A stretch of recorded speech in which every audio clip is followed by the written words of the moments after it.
గుంటూరు జిల్లా నుంచి బుల్లెమ్మ.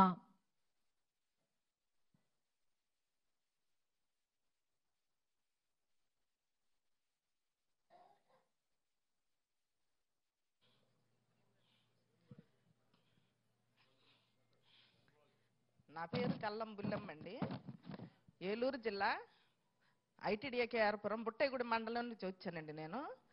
నేను 2016 సంవత్సరంలో చిరుధాన్యాలతో బిస్కెట్లు తయారీ నేర్చుకున్నానండి. అంతకుముందు మేము మిషన్ కుట్టేవాళ్ళము, పొలం పనికి వెళ్ళేవాళ్ళమండి.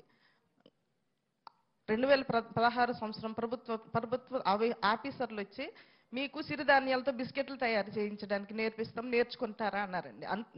మేము నేర్చుకున్నామండి. నేర్చుకుని హాస్టల్ పిల్లలకి స్నాక్స్ పెట్టేవాళ్ళమండి. మల్టీగ్రెయిన్ బిస్కెట్లతో స్నాక్స్ పెట్టేవాళ్ళమండి.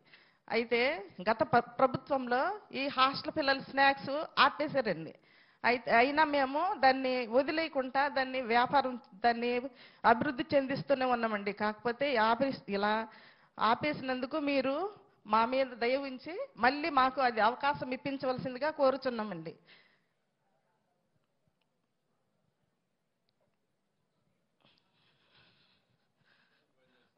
వంద మంది పని చేస్తున్నామండి. అక్కడ 30 మందితో స్టార్ట్ చేస్తామండి. 100 మంది పని చేస్తున్నామండి. 100 మంది పని చేస్తున్నారు. అవునండి. మీరు పండించిన పంటేనా చిరుధాన్యాలు అవునండి తీసుకుంటున్నారా? మేము పండించిన పంటేనండి. రైతుల దగ్గర తీసుకుంటామండి, కొంత మేము పండించిన పంట తీసుకుంటామండి. రెండు కలిపి మీరు కుక్కునూరులో కూడా మీకు మేము బిస్కెట్లు ఇచ్చామండి. ఇప్పుడు అరకులో కూడా ఇచ్చామండి బిస్కెట్లు. మేము ఇప్పుడు ప్రాసెస్ ఏమున్నాయి మీ దగ్గర? ఏమున్నాయి? యూనిట్ ఎట్టుంది? ఎట్లా చేస్తున్నారు? మల్టీగ్రెయిన్ బిస్కెట్లు, జొన్న బిస్కెట్లు, రాగి బిస్కెట్లు. దానికి కావాల్సిన మెషినరీ ఎంత ఉందా? మిషనరీ అంతా ప్రభుత్వమే మాకు ఫ్రీగా ఇచ్చిందండి. ఎంత ఖర్చు పెట్టారు అప్పట్లో? అప్పట్లో మేమైతే ₹1 ఖర్చు పెట్టలేదండి. ట్రైనింగ్ ఇచ్చేసారు. ట్రైనింగ్ ఇచ్చిన తర్వాత మిషనరీ మొత్తం ఫ్రీ ఇచ్చేసారండి. ఐటీడీఏ తరపు నుంచి మాకు 2 యూనిట్లు రన్నింగ్ అవుతున్నాయండి అక్కడ. అయితే దాంట్లో ఒక 30,000 వేలు మాకు ట్రైనింగ్ సబ్సిడీ కింద ఇచ్చారండి. ఇప్పుడు 100 మంది మీరు చేస్తున్నారు కదమ్మా, వేరే ఇక్కడ అమ్ముతున్నారు కదా? అవునండి, షాపులకు అమ్ముతున్నామండి. ఎంత అమ్మగలుగుతున్నారు? కరోనా ముందు అయితే 12 లక్షల వరకు టర్న్ ఓవర్ అయిందండి. కరోనా తర్వాత కొంచెం బ్రేక్ అయిందండి. హాస్టల్ బిస్కెట్లు కూడా స్నాక్స్ ఆపేశారు కదండి, అందుకని కొంచెం కాస్త డల్గా ఉందండి. ఇప్పుడు పెద్దగా అమ్మలేకపోతున్నారు. అమ్ముతున్నాం కానీ హాస్టల్ ఉంటే ఇంకొంచెం మాకు మీరు ఎంకరేజ్ చేసినట్టు ఉంటుందండి. ఈ నెల పోయిన నెల ఎంత అమ్మగలిగారు? ఈ నెల పోయిన నెల ఒక 2 లక్షల వరకు అండి. పెద్ద మార్కెట్ ఏమి ఉండట్లేదండి. బయట షాపులకి మెడికల్ షాప్ 100 మంది ఉన్నారు, 2 లక్షల వరకు అమ్మగలిగారు. అవునండి. ఓకే, నేను మాట్లాడు. అలాగే sir. Thank you sir. Thank you అమ్మా. తర్వాత ఎన్టీఆర్ జిల్లా నుంచి బాణావతి జ్యోతి గారు.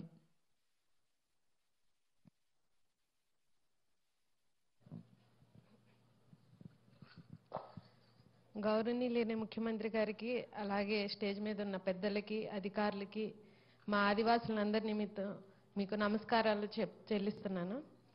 నా పేరు జ్యోతి అండి. నేను లంబాడి జాతికి సంబంధించిన అమ్మాయిని. మాది లలితా గిరిజన మహిళా మండలి ఆర్గనైజేషన్ విజయవాడలో ఉందండి. ఆ సంస్థ ద్వారా మేము 1996లో స్టార్ట్ చేశాము. 1997లో ఎస్టీ కార్పొరేషన్ ద్వారా లోన్ తీసుకొని ఒక 8 మిషన్లతో మేము స్టార్ట్ చేయడం జరిగింది సార్. సో అక్కడ స్టార్ట్ చేసిన తర్వాత ఎస్టీ కార్పొరేషన్ ద్వారానే ST school uniforms stitching orders అనేవి మాకు ఇచ్చారు సార్ ట్రైబల్స్కి. అయితే ఏంటంటే అప్పటి నుంచి కూడా 2018 వరకు కూడా మేము 10 మంది ఎంప్లాయీస్తో స్టార్ట్ చేసి 500 మంది ట్రైబల్ లేడీస్తో మేము స్టిచ్చింగ్ చేయడం అయితే జరిగింది. అయితే 2018 నుంచి అయితే ఎటువంటి యూనిఫామ్స్ అనేవి మాకు రాలేదు. సో అలాగే 500 మంది మహిళలు అనేవాళ్ళు మళ్ళీ యథావిధిగా ఫ్రూట్స్ అమ్ముకోవడానికి పొలం పనులకి అనేది వెళ్తున్నారు సార్. అయితే 2014 నుంచి మేము ట్రైనింగ్ ప్రోగ్రామ్స్ అనేవి చేస్తున్నాం. మీ ఆధ్వర్యంలో మెప్మా ఏపీఎస్ఎస్డిసి ద్వారా 1000కి పైగా ఏజెన్సీ ప్రాంతాల్లో ట్రైబల్స్కి మేము ట్రైనింగ్ ఇచ్చి వాళ్ళకి జీవనోపాధి కల్పించాము.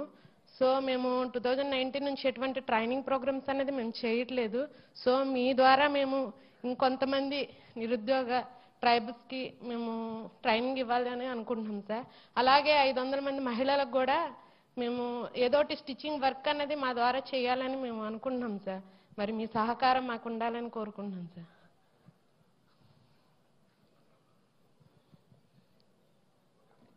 థ్యాంక్ యూ జ్యోతి. మాట్లాడదాం. తర్వాత ఎన్టీఆర్ జిల్లా నుంచి ఏకుల రవి గారు.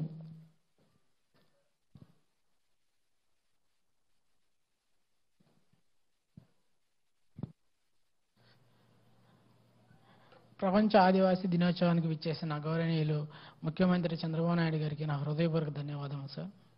ఇక్కడికి వచ్చిన ఆదివాసీ బిడ్డలందరూ కూడా నా హృదయపూర్వక ధన్యవాదములు సార్. నేను ఎన్టీఆర్ జిల్లా